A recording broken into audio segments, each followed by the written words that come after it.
Hi again everyone, welcome back again di Bitcoin Update. Jadi hari ini saya bakal gabungin aja ya untuk update daripada si Jerome Powell speak.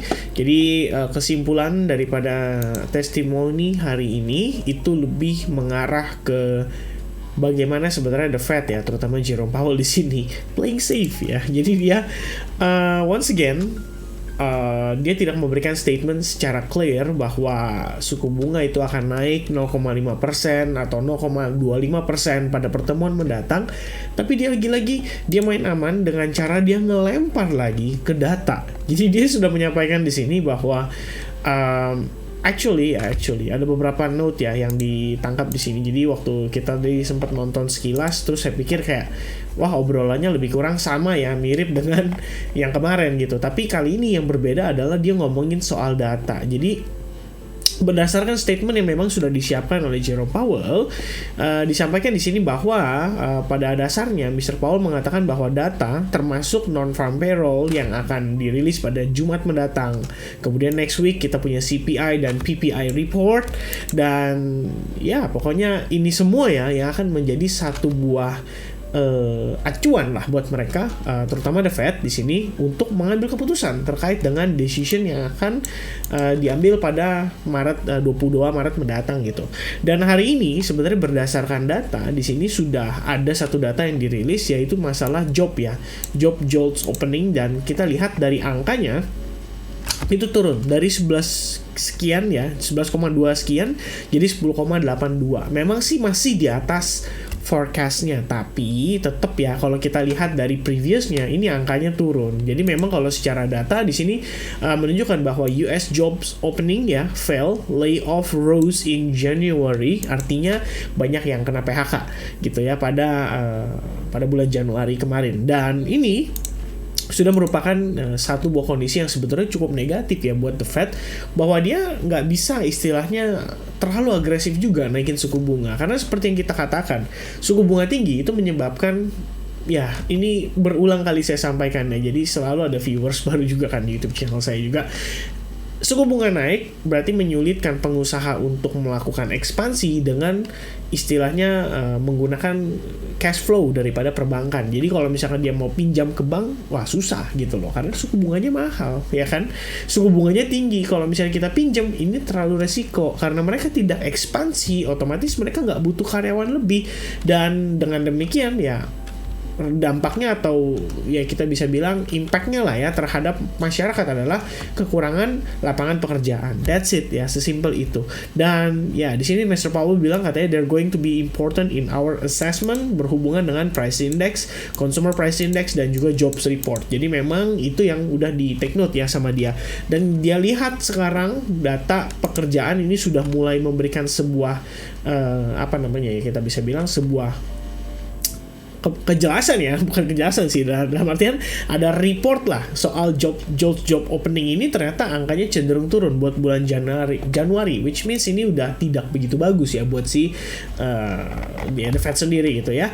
And then kalau misalnya kita lihat lagi, ada satu take note juga yang diambil sama Jerome Powell di sini, mengatakan bahwa Chinese oil demand could hit Europe harder than US, dan ini tentu saja masih ada hubungannya dengan inflasi juga, serta ya oil ya. Kita berarti kalau kita ngomongin oil berarti kita ngomongin bensin ya, atau energi ya, ini nanti mungkin akan ada pengaruh. Nah sebenarnya ya dari bacaan ini kita udah tahu lah ya, Jerome Powell lagi-lagi menggantungkan berdasarkan data. Jadi kalau misalkan kita bilang NFP ternyata datanya masih bagus ya, itu berarti dia akan lebih agresif. Tapi kalau misalkan data NFP employment ternyata cenderung negatif, unemployment rate juga cenderung negatif, tapi dari sisi CPI PPI, nah itu bakal membuat si Jerome Powell dilema. Apakah dia akan tetap agresif atau dia memilih untuk ya maybe 0,25%. Jadi kita memang ngelihat inflasi itu masih belum bisa ditekan, tapi kita juga tahu nih kalau kita terlalu agresif dalam waktu yang singkat, itu bisa menyebabkan para pengusaha tuh bener-bener memilih untuk ya berhenti sejenak sekalian ya. Lebih baik udahlah kita PHK dulu lah. Kita ngelihat ini kondisi ke depan nggak menentu. Jerome Powell juga nggak bisa kasih kepastian. Jadi buat apa kita terlalu menggebu-gebu untuk melakukan ekspansi. So itu bisa menjadi resiko dan ya terjadinya awal dari terjadinya resesi ekonomi. Dan I think ya key pointnya ya dari Jerome Powell sekali lagi, dan dia mengatakan bahwa data yang akan menentukan ya masalah kenaikan suku bunga berikutnya. Nah, in the end, opini kita adalah opini ya, tidak bisa mengubah pandangan para pelaku pasar. Dan kalau kita lihat, apa yang dilihat para pelaku pasar saat ini adalah mereka menilai bahwa kenaikan suku bunga di 0,5% pada bulan Maret ini atau 22 Maret ini itu udah naik sampai 77,9%. Jadi kalau kita lihat dari sini sebenarnya udah cenderung negatif ya, kita bilang buat ya Bitcoin dan kawan-kawan, terutama mereka yang bisa dibilang value-nya diukur berdasarkan nilai dolar. Dan ya ini sudah mulai, ya resikonya sudah mulai terlihat gitu loh. Dan harusnya sih dari segi pricing untuk Bitcoin akan cenderung tertekan, dan tentu saja akan mempengaruhi yang lain juga. Nah, kalau kita lihat hari ini data Nasdaq dan juga S&P 500, lagi-lagi mereka sedikit tersideways ya. Tapi kalau misalnya S&P 500 dropnya lumayan nih, sekitar 0,2% so far. Meanwhile kalau misalkan kita lihat di Bitcoin, dia drop sekitar 0,9 sampai 1% lah kira-kira. Dan kalau misalnya kita lihat di sini, ada satu ya yang tadi saya membuat saya istilahnya ada beberapa data lah sebenarnya. Yang pertama, stablecoin like USDC adalah komoditi. Ini kata CFTC ya. Jadi salah satu bukan anggota lah, kita bisa bilang ini Commodity Futures Trading Commission ya. Jadi salah satu badan pengawas di US yang melihat ini adalah komoditas. Well, that's unique ya kan, itu pertama. Kedua, tadi juga saya sempat ngecek, ternyata ini masalah Grayscale ya. Grayscale Bitcoin Trust ini menjadi sebuah problem. Ya, jadi katanya kan kick off berarti udah mulai nih di persidangan. Intinya Grayscale tuh dituntut sama SEC dan baru mulai Selasa kemarin ya. The trust shares have risen 17% so far this week. Jadi yang unik adalah Grayscale Bitcoin Trust narrow its discount to the underlying value of the Bitcoin it holds to 35.7% on Tuesday, the lowest level since November according to data from YCharts ya. A trio of federal appellate, dan yang pasti adalah mereka menawarkan produknya mereka seperti biasa, Bitcoin Grayscale Bitcoin Trust ya, GBTC, itu dengan diskon ya, istilahnya harganya cenderung lebih murah supaya ada orang yang mau berinvestasi di mereka. Dan di saat yang bersamaan untuk stock value-nya itu nanjak justru dalam seminggu ini lebih kurang 17%. Jadi mungkin para pelaku pasar cukup confident ya, cukup optimis bahwa Grayscale di sini akan menang lawan SEC kalau misalkan diterusin gitu ya dalam battle-nya di pengadilan gitu. Dan kalau kita lihat selama sepekan kemarin dari Maret ya, tanggal 2 Maret sampai sekarang tanggal 8 Maret ya, sekitar lebih kurang 6 harian ya, itu naik terus ya, sahamnya kecenderungan naik. Jadi memang kelihatannya memang ada optimisme ya daripada para pelaku pasar. Dan saya pikir itu menjadi salah satu penyebab kenapa Bitcoin kelihatannya ya cukup ketahan dalam beberapa hari terakhir. Walaupun yang lainnya tertekan, Bitcoin ternyata cenderung slowly, either itu tersideways atau tertahan. Mungkin salah satu penyebabnya selain dump yang terjadi akibat Silvergate adalah karena Grayscale Bitcoin Trust. Jadi para pelaku pasar merasa cukup confident, merasa cukup optimis bahwa GBTC akan menang melawan SEC. Dan ini mungkin akan menjadi sebuah kondisi yang cenderung positif buat Bitcoin dan kawan-kawan. Walaupun kecil ya kalau kita bisa bilang pengaruhnya, tapi tetaplah seberapa pengaruh positif itu tetap kita akan akui, dan kita tetap akan anggap ini sebagai perkembangan lah daripada fundamental yang kita perlu pahami, bahwa ya untuk menjadikan Bitcoin sebagai aset yang benar-benar disegani, kita bilang ya kita butuh itu gitu ya, butuh setiap keberhasilan. Nah, walaupun kecil tetap itu adalah sebuah keberhasilan. Nah, Oke, cukup mungkin sampai di situ ya untuk pembahasan seputar fundamental dan sedikit opini dari saya. In the end, kalau misalnya kita ngelihat price action sendiri, seperti yang saya sampaikan, plus chart yang tadi pagi saya share ya di Telegram, itu memang kita ngelihat Bitcoin hari ini tuh menjadi konfirmasi. Nah, kalau misalnya kita ngelihat di sini, Bitcoin itu hari ini tampaknya ya bisa berpotensi close di bawah trend line for the first time after tanggal 18 Januari. Jadi lebih kurangnya selama 1-2 bulan terakhir ya, Bitcoin itu bertahan dalam sebuah ascending broadening wedge dengan area demand di kisaran 21.500, karena area tersebut membawa Bitcoin naik sampai ke 25.200. Nah, jadi pertanyaannya adalah setelah break dari trendline ini, apakah akan menyebabkan market menjadi panic selling dan in the end tidak ada demand lagi untuk di area tersebut. Nah, kalau dari saya, ini mungkin ya seperti yang saya sampaikan ya di beberapa waktu lalu, saya sih base tradingnya itu adalah timing. Jadi saya ngelihat dulu gimana reaction para pelaku pasar. Kalau misalnya reaction yang ada, berarti untuk kita masuk kembali itu akan jauh lebih tinggi probabilitasnya untuk bisa perform. Tapi kalau misalnya para pelaku pasar tidak tertarik untuk beli di harga saat ini, kita juga nggak bisa mengubah keadaan tersebut karena kita tuh punya keuangan tuh terbatas, teman-teman. Kita bukan orang yang super tajir melintir seperti Elon Musk. Even Elon Musk bilang dia buy Bitcoin pun, saya cukup yakin kali ini market tidak akan bergerak terlalu signifikan. Oke, jadi kalau dari saya, based on price action, selama kita ngelihat harga bertahan ya di bawah trendline tersebut dan tidak mampu rebound dari area demand zone-nya, ini artinya ya kita bisa sedikit berasumsi bahwa sellers di Bitcoin itu saat ini sedang mendominasi dan mereka coba untuk take over market, sehingga secara tren ya kita akan melihat dia akan ada perubahan dari yang tadinya strong up kemudian berubah menjadi strong down. Ya maybe kita nggak bilang strong down tapi mild lah ya, kayak tengah-tengah, medium lah powernya. Karena kecenderungan yang dicari itu adalah untuk mengejar correctionnya. Jadi big major correction ya, kita biasa bilang di sini penguatan naik signifikan and then correction, which means probably untuk higher low ya, kita belum tahu higher low-nya bisa jadi 20 ribuan, bisa jadi di 18 ribuan ya, but in the end ya between dua area itu bisa menjadi tahanan kuat bagi si Bitcoin sendiri.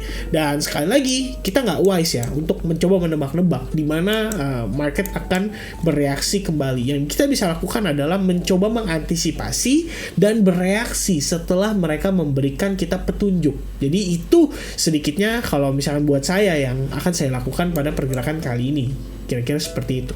Nah, di time frame hourly-nya menarik memang kalau kita lihat di time frame 4 jam masih ada falling wedge pattern dan Bitcoin so far cukup respect di falling wedge itu. Ya, jadi kita ngelihat dia beberapa kali ketahan sampai dengan hari ini, sampai dengan detik ini pun masih ketahan dengan posisi tekanan daripada market, terutama dari makroekonomi yang diupdate oleh si Jerome Powell.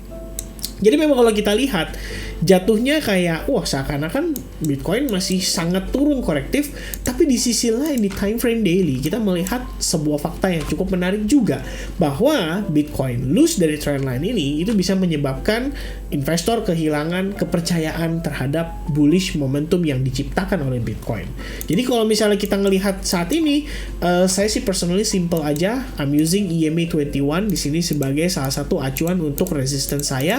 Dan coba dilihat teman-teman ya tingkat sensitivitasnya setiap kali ngetes ke EMA 21. So far setelah penurunan dari yang terjadi akibat dari Silvergate, Bitcoin itu langsung cukup bereaksi, terutama di time frame 4 jam. Nah, saya pikir kalau misalnya teman-teman lihat lagi di time frame 4 jam ataupun 1 jam di sini, kita bisa menggunakan informasi EMA 21 ini. Selama belum terflip ya, dalam artian bull mencoba untuk men-take over si EMA 21 tersebut, maka saya pikir Bitcoin masih akan lebih dominan ke arah turun.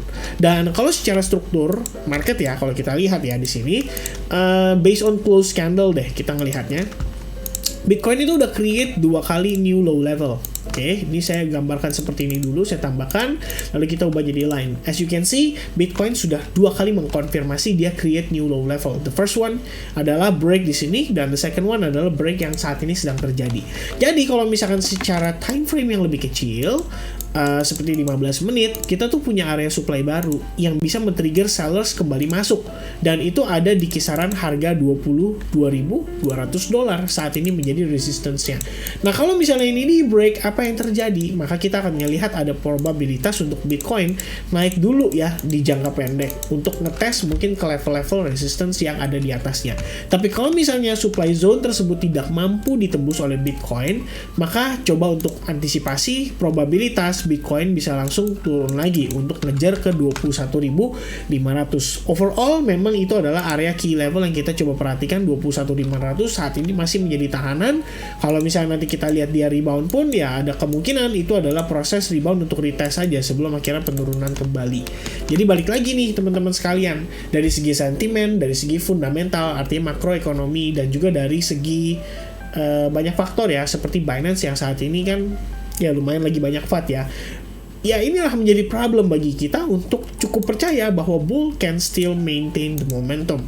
Jadi kalau misalkan kita ngelihat dari segi price action, kemudian dari segala-galanya itu sudah sejalan, ya kita tinggal menunggu masalah waktu aja sampai konfirmasi itu datang.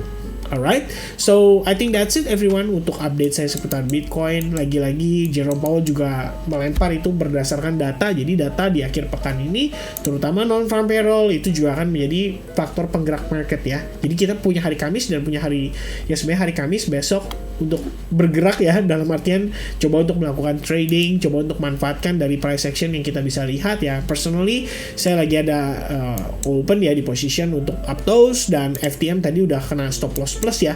Setelah akhirnya stop loss plus kena, dia langsung turun lagi. Jadi kayak sedikit sakit, tapi ya sudah lah ya. Kita juga persiapan tadi karena menjelang Jerome Powell testifies, kita takutnya market di shake dan akhirnya bukannya untung malah jadi balik modal lagi gitu ya. Jadi kita nanti akan coba untuk mencari alternatif entry daripada beberapa peluang yang kemarin kita udah coba screening pada saat live session.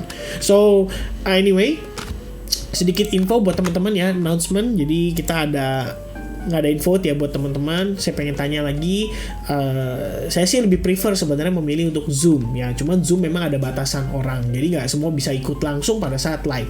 Tapi untuk interaksi itu jauh lebih enak di Zoom. Nah cuman kalau misalnya teman-teman merasa bahwa kayaknya Zoom nggak asik gitu ya, mau mungkin dari YouTube juga live streaming ya, that's okay ya, karena kita akan adain webinar ini dan bertujuan untuk bisa memberikan teman-teman semacam ya edukasi lah ya melalui study time yang mungkin kemarin sempat tersendat. Jadi saya sempat sampaikan juga waktu kemarin kita lagi ngebahas soal psikologis. Nah itu adalah suatu hal yang menarik, mungkin bisa kita kupas sama-sama pada saat lagi di webinar. Dan untuk temanya nanti saya akan pilih, jadi saya akan vote kembali ke teman-teman, jadi make sure kalian gabung di grup Telegramnya. Alright, so that's it from me. Thank you very much for watching and I hope you guys have a very great information daripada apa yang saya sharekan di video kali ini. So I'll see you guys again in the next update. God bless everyone. Cheers. Bye bye guys.